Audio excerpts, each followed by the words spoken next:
నిన్నటి వీడియోలో మనం క్రస్ట్ మ్యాంటిల్ కోర్ చూసాం కదా.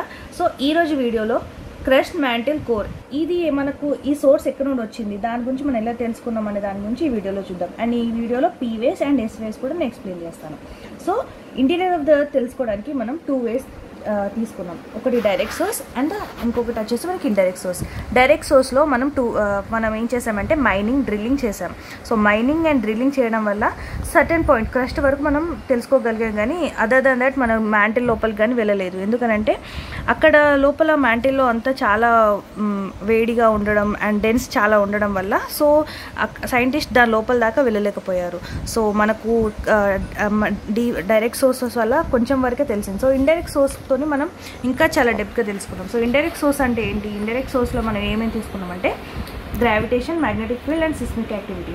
సో ఈ ఇండైరెక్ట్ సోర్స్ వల్ల మనము క్రస్ట్ మ్యాంటిల్ కోర్ గురించి తెలుసుకుందాం. సో ఫస్ట్ మనం సిస్మిక్ యాక్టివిటీ చూద్దాం. సిస్మిక్ యాక్టివిటీలో earthquake is the best thing. So earthquake ఏంటంటే ఎర్త్క్వేక్ అనేది అంటే షేకింగ్ ఆఫ్ ద ఎర్త్ అనమాట. So shaking of the earth is nothing but earthquake అని మనం ఈజీగా తెలుసుకున్నాం. సో ఎర్త్క్వేక్ ఎందుకు వస్తుంది అని అంటే రిలీజ్ ఆఫ్ ద ఎనర్జీ లోపల, ఇంటీరియర్ ఆఫ్ ద ఎర్త్ లోపల ఎనర్జీ రిలీజ్ అవ్వడం వల్ల అది మనకి ఎర్త్క్వేక్ బయటికి జనరేట్ అవుతుంది. సో ఎర్త్క్వేక్ రావడానికి ఏంటి రీజన్ అని అంటే, ఎర్త్క్వేక్ రావడానికి రీజన్ ఏంటంటే ఫాల్ట్. ఈ ఫాల్ట్ వల్ల మనకు ఎర్త్క్వేక్ వస్తుంది. ఈ ఫాల్ట్ అనేది ఏంటంటే మనకు రాక్స్లో ఉండే స్ట్రాటాలో చిన్నగా ఫాల్ట్ ఏర్పడడం వల్ల సో అదేం చేస్తుంది, మనకు అక్కడ ఉన్న ఫాల్ట్ మనకు ఎనర్జీ రిలీజ్ చేస్తుంది. ఆ ఫాల్ట్ నుండి జరిగే ఫ్రిక్షన్ ఏదైతే ఉంటుందో అది మిగతా రాక్స్కి ఎనర్జీ అనేది ఆపోజిట్ డైరెక్షన్లో వెళ్ళడం వల్ల మనకు ఫ్రిక్షన్ ఏర్పడిపోయి అది మనకు ఫోకస్ పాయింట్లో, అక్కడ నుంచి ఫోకస్ పాయింట్లో ఎర్త్క్వేక్ రావడానికి ఎనర్జీ రిలీజ్ అవుతుంది. ఇప్పుడు నేను మీకు ఎగ్జాంపుల్ క్లియర్గా చెప్పాలి అని అంటే, సో ఇప్పుడు మనం ఇది ఇంటీరియర్ ఆఫ్ ద ఎర్త్ అని తీసుకుంటే, ఇప్పుడు ఇదంతా మనకు రాక్స్ స్ట్రాటా అనుకుంటే, ఇదంతా రాక్ స్ట్రాటా అంటే నథింగ్ బట్ ఒక రాక్ మీద ఇట్లా ఒక లేయర్గా ఫామ్ అయ్యేదాన్ని మనం స్ట్రాటా అంటున్నాం. సో ఈ రాక్ స్ట్రాటాని మనం ఎప్పుడైతే ఈ ఫాల్ట్, ఇక్కడ ఒక ఫాల్ట్ జరిగింది అనుకోండి, దీన్ని మనం ఫాల్ట్ అనుకుంటున్నాం. సో ఇక్కడ ఈ ఫాల్ట్ వల్ల ఏమవుతుందంటే ఈ రాక్స్ ఒక రాక్ నుండి ఒక రాక్కి మూవ్ అవ్వడం, ఆపోజిట్ డైరెక్షన్లో ఎనర్జీ రిలీజ్ అవుతూ వెళ్తుంది. సో ఇక్కడ వెళ్ళినప్పుడు సర్టెన్ పాయింట్లో, ఒకానొక పాయింట్లో ఫోకస్ ఏర్పడుతుంది. సో ఇక్కడ ఫోకస్ ఏర్పడడం వల్ల ఈ ఫోకస్ ఎనర్జీ రిలీజ్ చేసినప్పుడు ఈ ఫోకస్ సర్ఫేస్ దాకా వేవ్స్ని పంపించేస్తుంది. సో అన్ని డైరెక్షన్లో వేవ్స్ అనేటివి వెళ్తున్నాయి. సో ఇలా వెళ్ళిన వేవ్స్ మనకు సర్ఫేస్, ఇది సర్ఫేస్ అనుకుంటే, ఎర్త్ సర్ఫేస్ అనుకుంటే, ఇక్కడ ఫోకస్లో ఈ ఫోకస్ నుంచి సర్ఫేస్కి వచ్చిన దీన్ని మనం ఎపిసెంటర్ అంటాం. ఈ ఫోకస్ని ఫోకస్ అన్న అంటాం, లేకపోతే మనం హైపోసెంటర్ అని అంటాం. సో హైపోసెంటర్ అన్న ఫోకస్ అన్న ఇంటీరియర్ ఆఫ్ ద ఎర్త్ లోపల జరిగేదాన్ని మనం ఫోకస్ ఆర్ హైపోసెంటర్ అంటాం. ఫాల్ట్ వల్ల మనకు ఫోకస్ ఏర్పడుతుంది. ఫోకస్ నుంచి అది ఎర్త్ సర్ఫేస్కి చేరుకున్నప్పుడు ఏదైతే ఫోకస్ నుంచి ఏదైతే మీద సేమ్ పాయింట్లో మనకు వస్తుందో దాన్ని మనం ఎపిసెంటర్ అంటాం. సో ఇక్కడ ఎపిసెంటర్కి ఎనర్జీ రిలీజ్ అయినప్పుడు మనకి ఎర్త్క్వేక్ అనేది వస్తుందన్నమాట. సో ఇది ఎర్త్క్వేక్కి రీజన్. సో ఎర్త్క్వేక్ ఇలా జరగడం వల్ల ఇక్కడ ఈ వేవ్స్ని మనకు ఏదైతే వస్తుందో ఈ వేవ్స్ని మనం కనుక్కోవడం వల్ల మనకు ఇంటీరియర్ ఆఫ్ ద ఎర్త్ అనేది ఈజీగా తెలిసిపోయింది. So these waves are nothing but like P waves and S waves. So ఈ పీ అండ్ ఎస్ వేవ్స్ని మనకు ఎర్త్క్వేక్ వేవ్స్ అని నేను చెప్పేసి అనుకుంటున్నాం. Earthquake waves. So earthquake waves మనకు 2 టైప్స్ ఉంటాయి. ఫస్ట్ వచ్చేసి బాడీ వేవ్స్ అండ్ సెకండ్ వచ్చేసి మనకు secondary waves. 1 second. So P waves and S waves. So ఈ P waves and S waves ఉండేది బాడీ వేవ్స్లో, అండ్ సెకండ్ టైప్ వచ్చి సర్ఫేస్ వేవ్స్. సో నేను సిస్మిక్ వేవ్స్ చెప్తున్నాను. సిస్మిక్ వేవ్స్లో మనకు 2 వేవ్స్ ఉన్నాయి, body waves and surface waves. Body వేవ్స్లో primary waves and secondary waves ఉంటాయి. సర్ఫేస్ వేవ్స్లో long waves and Rayleigh waves ఉంటాయి. ఈ 2 వేవ్స్ ఉంటాయి. So body waves is nothing but the interior of the earth, అంటే సర్ఫేస్ కింద జరిగేది ఏదైతే ఉంటుందో దాన్ని మనం బాడీ వేవ్స్ అనుకుంటున్నాం. సో సర్ఫేస్ మీద జరిగేది ఏదైతే ఉంటుందో దాన్ని మనం సర్ఫేస్ వేవ్స్ అంటున్నాం. ఇది అందుకే upper of the surface and down of the surface. Okay, so ఇందులో బాడీ వేవ్స్లో primary waves and secondary waves. Body waves అని ఎందుకు అంటున్నామంటే so body waves generated due to the release of energy focus పాయింట్లో release అయినప్పుడు అది మనకు surface దాకా ట్రావెల్ అవుతుంది కాబట్టి అంటే బాడీ లోపల జరుగుతుంది, సో అంటే ఎర్త్ లోపల, సో దాన్ని మనం బాడీ వేవ్స్గా తీసుకున్నాం. సో ఇంటీరియర్ ఆఫ్ ద ఎర్త్లో జరుగుతున్నందువల్ల and the waves moves all the direction, travels to all the direction, so దాన్ని మనం బాడీ వేవ్స్ అనుకున్నాం. సో ఈ బాడీ వేవ్స్లో మనకు P waves and S waves ఉన్నాయి. సో ఫస్ట్ మనం P waves is nothing but primary వేవ్స్ని మనం ఈ ప్రైమరీ వేవ్స్ని పీ వేవ్స్ అని అంటున్నాం కదా. దీస్ ఆర్ ద ఫాస్టెస్ట్ అనమాట. ఈ వేవ్స్ చాలా ఫాస్ట్గా మూవ్ అవుతాయి అండ్ ఈ వేవ్స్ మనకు ఫస్ట్ రికార్డ్ అవుతాయి. ఈ వేవ్స్ మనకు ఫాస్ట్గా వెళ్తాయి అండ్ ఫస్ట్ రికార్డ్ అవుతాయి సిస్మోగ్రాఫ్లో. అండ్ ఈ వేవ్స్ వల్ల మనకు ఎక్కువ అపాయం అయితే ఉండదు ఎర్త్క్వేక్ గురించి, ఏంటంటే ఇది మనకు వార్నింగ్ అనమాట. సో ప్రైమరీ వేవ్స్ అనేది మనకు ఫాస్టెస్ట్గా వెళ్తాయి అండ్ ఫస్ట్గా ఉంటుంది అనమాట రికార్డ్ అవ్వట్లో. And these are not that dangerous but it is like a warning.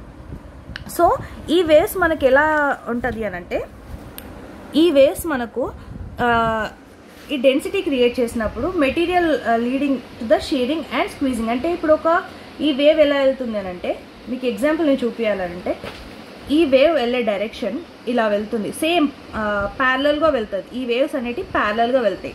So ఇలా ప్యారలల్గా వెళ్ళేటప్పుడు కంప్రెషన్ అండ్ స్క్వీజింగ్ అవుతుంది.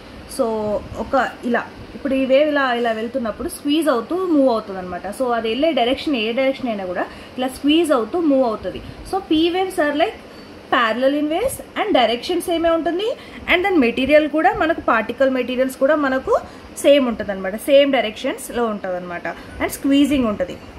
అండ్ ఈ పీ వేవ్స్ అనేది ఫాస్టెస్ట్ ఉంటుంది అండ్ ఎస్ వేవ్ కన్నా ఫాస్ట్ ఉంటుంది అండ్ ఫస్ట్ రికార్డ్ అవుద్ది. So P waves are about 1.7 times faster than the S waves అనమాట. సో నేను చెప్పాను కదా పీ వేవ్స్ ఫాస్ట్ ఉంటాయని. సో ఎంత టైం ఫాస్ట్ అని అంటే P waves are about 1.7 times faster than S waves. And ఈ పీ వేవ్స్ స్పీడ్ కంపేర్ చేస్తే సౌండ్ వేవ్స్తో ఉంటుంది అనమాట. Speed of the sound waves depends on density. Same P waves కూడా sound waves లాగానే same ఉంటుంది అనమాట. So P waves are the warning అని చెప్పాను కదా మీకు already. P waves are the earthquake warning and destruction మనకు తెలియడానికి ముందుగా ఈ పీ వేవ్స్ మనకు హెల్ప్ చేస్తాయి. సో ఇది పీ వేవ్స్ గురించి. And this are the long waves also. And P వేవ్స్కి ఎస్ వేవ్స్కి డిఫరెన్స్లో మనకి ఎస్ వేవ్స్ ఏంటంటే అది కొంచెం స్లోగా వచ్చినా కూడా పీ వేవ్స్ కన్నా దీనికన్నా కొంచెం డిస్ట్రక్షన్ మోడ్లో ఉంటుంది అనమాట. సో పీ వేవ్స్ డిస్ట్రక్షన్ ఉండకపోయినా కానీ వార్నింగ్ ఇచ్చేస్తుంది, ఇది గుర్తుంచుకోండి. అండ్ మనకు ఇప్పుడు ఎస్ వేవ్స్ చూద్దాం. ఎస్ వేవ్స్ని మనం సెకండరీ వేవ్స్ అని అంటాం. సెకండరీ వేవ్స్ అనుకోవచ్చు, ట్రాన్స్వర్స్ వేవ్స్ అనుకోవచ్చు, షేర్ వేవ్స్ అనుకోవచ్చు. సో ఎస్ వేవ్స్ ఈ కెనాట్ పాస్ త్రూ ఫ్లూయిడ్స్ అనమాట. యాక్చువల్గా ఏంటంటే మనకు మీరు ఇలా గుర్తుపెట్టుకోండి, పీ వేవ్స్ అనేది అన్ని మీడియంలో వెళ్తుంది, like liquid, solid and gas, అన్ని మీడియంలో వెళ్తుంది. కానీ ఎస్ వేవ్స్ మాత్రం మనకు ఓన్లీ సాలిడ్లో వెళ్తుంది. మీకు గుర్తుండడానికి ఎస్ ఫర్ ఎస్ అని గుర్తుంచుకోండి. సో ఎస్ వేవ్స్ అనేది ఓన్లీ సాలిడ్లో మాత్రమే ట్రావెల్ చేస్తుంది. పీ వేవ్స్ మాత్రం లిక్విడ్, సాలిడ్, గ్యాస్ ఈ 3 మీడియంలో ట్రావెల్ చేస్తుంది. So yes waves cannot pass to the fluids and higher destructive power ఉంటుంది. చెప్పాను కదా ఆల్రెడీ పీ వేవ్స్తో పోలిస్తే ఎక్కువ పవర్ ఉంటుంది, destructive power. And S waves are the surface after P waves. ఎందుకంటే మనకు పీ వేవ్స్ అయిన తర్వాత స్టార్ట్ అవుతుంది ఎస్ వేవ్స్ అనుకోండి. సో మనకి ఇది సర్ఫేస్ దాకా వెళ్తుంది అనమాట. సో సర్ఫేస్ దాకా first P, then surface S waves and ఇవి దాని తర్వాత surface waves. So surface waves దాకా రీచ్ అయ్యేది ఎస్ వేవ్స్. సో ఓకేనా, P waves and S waves ఇంతకు మించి ఏమి ఉండదు. అండ్ సర్ఫేస్ వేవ్స్ మన 2 types అని చెప్పాను కదా. ఫస్ట్ వన్ బాడీ వేవ్స్లో P waves and S waves చూసాం కదా. అండ్ సెకండ్ టైప్ వచ్చేసి సర్ఫేస్ వేవ్స్. ఈ సర్ఫేస్ వేవ్స్లో మనకు ఎల్ వేవ్స్ ఉంటుంది అండ్ ఆర్ వేవ్స్ ఉంటుంది. L waves and R waves. So ఇవి లో ఫ్రీక్వెన్సీ ట్రాన్స్ఫర్ వేవ్స్ అనమాట. Surface waves are nothing but the low frequency transfer waves. Okay, and these develop in immediate neighbourhood and epicentre and affectionate surface of the earth and die out at smaller depth. Okay, so ఇవేంటంటే ఇందులో 2 types అని చెప్పాను కదా, love waves and R waves. ఈ L వేవ్స్లో మనకు its fastest surface waves and moves the ground from the side to side. ఈ L waves ఏదైతే ఉంటుందో ఫాస్టెస్ట్గా మూవ్ అవుతాయి అండ్ గ్రౌండ్లో ఎక్కువ స్పీడ్గా మూవ్ అవుతూ side to side move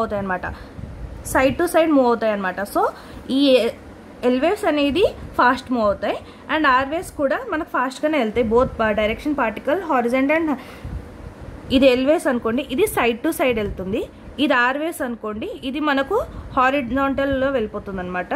so ఒకటి ఇలా అండ్ ఒకటి ఇలా, సో ఇలా వెళ్తాయి అనమాట. సో ఇది ఎల్వేస్, ఇది ఆర్వేస్.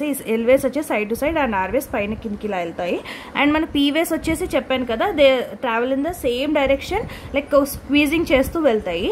ఎస్వేస్ ఏంటి అంటే ఇది ఇలా మనకు ఒక ఇలా ఇలా వెళ్తాయి అనమాట. ఓకేనా, ఎస్వేస్ అనేది ఇలా వెళ్తాయి. So particles and direction they are different. ఇది పార్టికల్స్ అండ్ డైరెక్షన్, ఇవి రెండు డిఫరెంట్లో ఉంటుంది. ఈ పీవేస్కి మాత్రం ఓన్లీ సేమ్ ప్యారలల్ వేలో వెళ్తుంది, స్క్వీజింగ్ మాత్రం ఉంటుంది. ఎస్వేస్లో మాత్రం మనకు పార్టికల్స్ డైరెక్షన్ రెండు డిఫరెంట్ మోడ్లో వెళ్తుంది. అండ్ ఎల్వేస్లో కూడా ఫాస్టెస్ట్ వెళ్తుంది కానీ సైడ్ టు సైడ్ వెళ్తుంది. ఆర్వేస్లో మనకు హారిజెంటల్లో వెళ్ళిపోతుంది. సో పీవేస్, ఎస్వేస్, సర్ఫేస్ వేస్ మీకు అర్థమైంది అనుకుంటాను. ఒకవేళ అర్థం కాకపోతే మళ్ళీ కామెంట్ చేయండి, మళ్ళీ మెల్లిగా చెప్పడానికి ట్రై చేస్తాను. Thank you. వీడియో నచ్చితే లైక్ చేయండి, షేర్ చేయండి.